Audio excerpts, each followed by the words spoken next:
Assalamualaikum warahmatullahi wabarakatuh. Salam sehat untuk kita semua. Alhamdulillah, wasyukurillah, adik-adik mahasiswa yang kami banggakan. Saat ini kita berinteraksi melalui daring dalam rangka implementasi soft skill pada mahasiswa baru Universitas Negeri Yogyakarta. Ada beberapa tanggapan atau pertanyaan dari kegiatan soft skill yang terkait dengan diri saya. Sumaryanto, Rektor Universitas Negeri Yogyakarta, mengapresiasi atas pelaksanaan soft skill yang dikoordinasikan oleh Bapak Wakil Rektor Bidang Kemahasiswaan Alumni dan segenap jajaran untuk menghantarkan adik-adik mahasiswa baru mempunyai bekal yang lebih komprehensif. Tidak hanya kecerdasan intelektual, tetapi juga melalui soft skill ini adik-adik mahasiswa akan diberikan bekal untuk memiliki kecerdasan emosional dan spiritual. Yang 3 kecerdasan itu insya Allah secara terintegrasi akan menopang kesuksesan adik-adik di waktu yang akan datang. Amin. Nah, ada 8 yang berpartisipasi untuk meminta klarifikasi atau meminta elaborasi terkait dengan kegiatan soft skill saat ini. Yang pertama, Adik Afia Putri Nur Aisyah. Ini apa saja fasilitas yang diberikan pihak UNY bagi mahasiswa baru untuk memudahkan prosesnya dalam bertransformasi dari kehidupan SMA di perguruan tinggi di tengah pandemi COVID-19 yang mengharuskan melakukan kegiatan secara daring. Makasih di Alivia.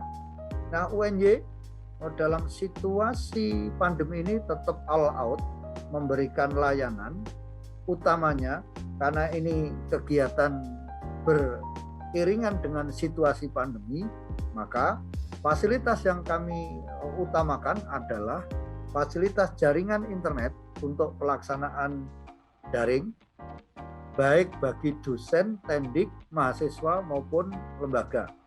Maka pusat komputer, pusat-pusat IT kita berikan kuota dan perhatian khusus termasuk LMS Bismart supaya tidak mengganggu aktivitas daring yang memang kita agak konsentrasi dalam fasilitasi IT, dan itu harus kami kawal.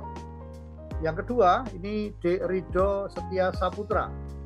Bagaimana cara menjaga konsistensi diri sendiri dalam menempuh masa kuliah selama masa pandemi ini?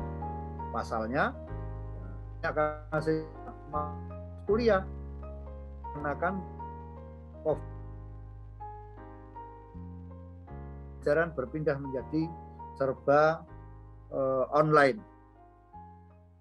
Nah, justru kegiatan soft skill ini bagian dari komitmen bahwa sekalipun dalam kondisi pandemi, kita tetap survive, kita tetap optimis dengan mengedepankan berbagai alternatif pembelajaran.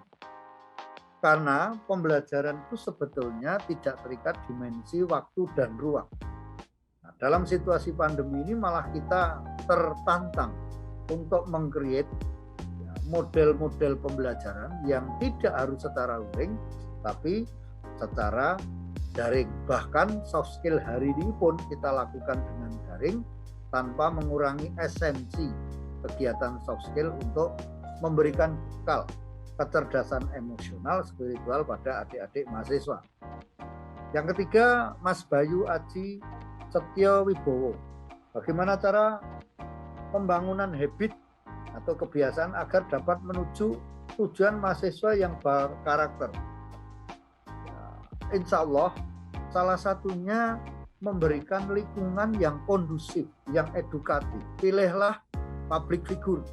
Ya, karena mahasiswa public figure-nya sudah barang tentu.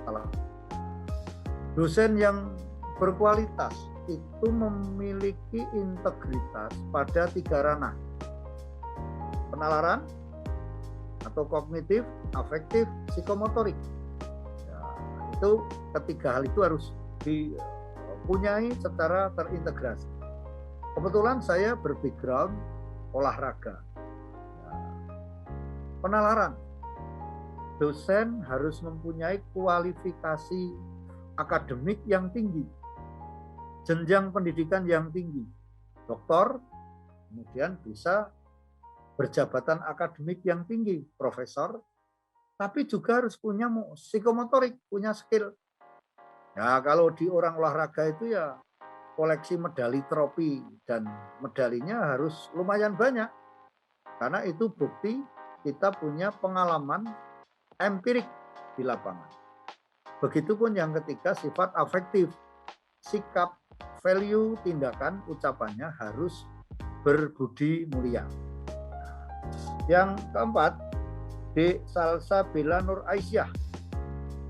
Pertanyaan dari saya yaitu kegiatan atau program apa saja di UNY yang dapat membantu mahasiswa agar tidak jenuh untuk berkreasi, berinovasi guna mencapai visi UNY. Pasti selain adik-adik kuliah adalah kami rekomendasikan untuk mengikuti kegiatan organisasi kemahasiswaan. Apakah ormawa di tingkat prodi, bunga, apakah ormawa di tingkat fakultas, itu bisa BEM, DPM fakultas, atau UKMF. Bahkan bisa langsung mengikuti UKMU, unit kegiatan mahasiswa tingkat universitas. Penalaran, seni, olahraga, atau minat khusus. Nanti pada saatnya Anda akan banyak diberikan bekal untuk memilih alternatif ormawa yang sesuai dengan talenta atau minat Anda. Yang kelima, Dek Sandi Nafsa Vina Erlinda. Apa sajakah langkah-langkah yang dapat dilakukan untuk membiasakan karakter mahasiswa di tengah pandemik? Sedangkan kegiatan kemasyarakatan, ekstrakurikuler, keorganisasian yang biasanya menjadi wadah untuk pembentukan karakter, sekarang kegiatannya tidak dapat dilakukan secara efektif. A. Falsafah tiada rotan, akar pun jadi. Apa itu artinya? Tidak ada batasan dimensi waktu dan ruang untuk kita belajar dan berlatih. Mungkin hanya media, waktu ruangnya kita sesuaikan karena situasi kondisi ini. Tetapi orang yang hebat adalah orang yang tidak mudah menyerah. Ini falsafah pemanjat gunung, pemanjat tebing itu tidak pernah berhenti sebelum sampai ke puncak idaman. Oleh sebab itu nggak usah khawatir, asal kita mempunyai niat yang bagus, bismillah, sesuatu nanti yang berat itu akan jadi ringan, yang sulit jadi mudah. Apalagi adik bersinggungan dengan ormawa, bisa tanya senior, bisa tanya pembimbing atau pada dosen Anda. Yang keenam, Dek Nada Khairun Nisa. Izin bertanya, tadi dalam video teori transformasi kehidupan kampus dan kebijakan menuju UNY unggul, pada bagian psikologis disebutkan nilai olah pikir, yaitu dengan cara literasi.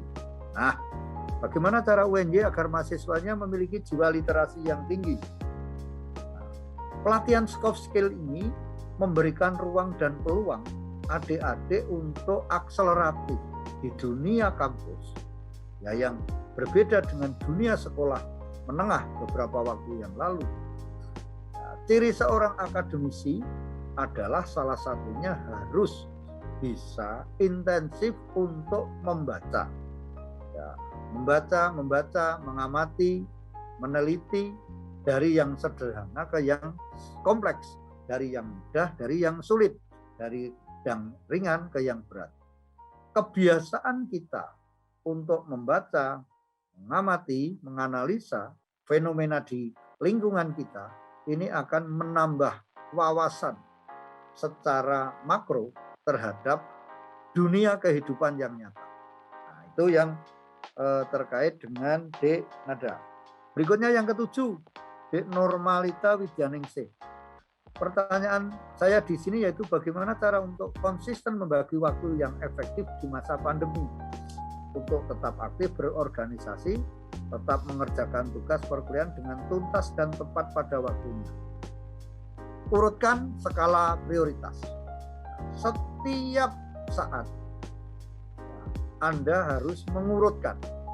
Misalnya hari ini Anda harus punya timetable, agenda acara, apa yang harus Anda lakukan. Termasuk saat ini, meskipun saya bersamaan 3 pertemuan adik-adik, saya harus memprioritaskan untuk menyapa adik-adik mahasiswa baru.